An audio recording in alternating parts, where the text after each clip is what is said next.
warahmatullahi wabarakatuh. Perkenalkan, saya Fania Junazara dari kelas 10. Saya akan membacakan teks anekdot berjudul Menyambung Kabel Telepon. Setelah lulus dari perguruan tinggi, Fathan menemukan salah satu temannya yang sangat kaya yang sudah meninggal dan meninggalkan banyak uang untuknya.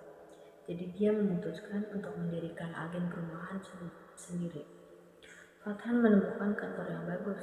Dia memilih beberapa perabotan baru dan pindah ke sana.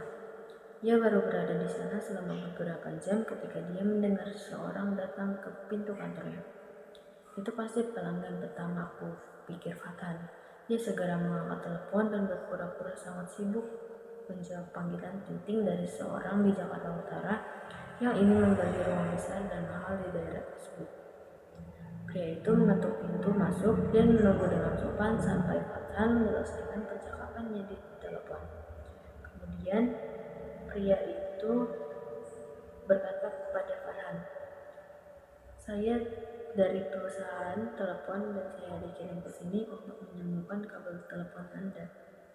Nah, makna dari teks anekdot ini adalah pada contoh teks anekdot di atas, cerita tersebut membahas dengan jelas mengenai Fathan yang ingin menyambungkan diri dengan berpura-pura sibuk menerima telepon. Namun petugas perusahaan telepon yang melihat Fathan tahu bahwa telepon di gedung itu tidak berfungsi. Contoh teks anekdot tersebut memberi konteks siapa itu Fathan dan apa yang sedang dia lakukan, sehingga pembaca dapat memahami makna ceritanya.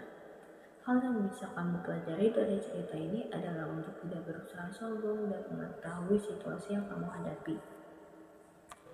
Makna lain yang dapat diambil adalah perlunya kesadaran dan etika profesional dan pentingnya memperlakukan semua orang dengan hormat terlepas dari status atau latar belakang mereka. Kesuksesan tidak hanya bergantung pada modal tetapi juga pada hubungan dan cara berinteraksi dengan orang lain. Selain itu, makna lainnya adalah perlunya kejujuran dan transparansi dalam berbisnis. Fathan meskipun memiliki modal dan ambisi, mencoba menciptakan kesan yang tidak sesuai dengan kenyataan. Dia menunjukkan bahwa berpura-pura atau menipu diri sendiri hanya akan merugikan baik dalam hubungan dengan pelanggan maupun dengan membangun reputasi. Selain itu, cerita ini juga menggambarkan pentingnya menghadapi kenyataan dan tidak meremehkan orang lain. Pria dari perusahaan telepon yang tampaknya tidak signifikan justru menunjukkan bahwa semua orang memiliki peran penting. Hal ini mengingatkan kita untuk tidak mengabaikan orang-orang di sekitar kita karena mereka bisa menjadi bagian penting dari perjalanan kita menuju sukses. Sekian dari saya. Wassalamualaikum warahmatullahi wabarakatuh.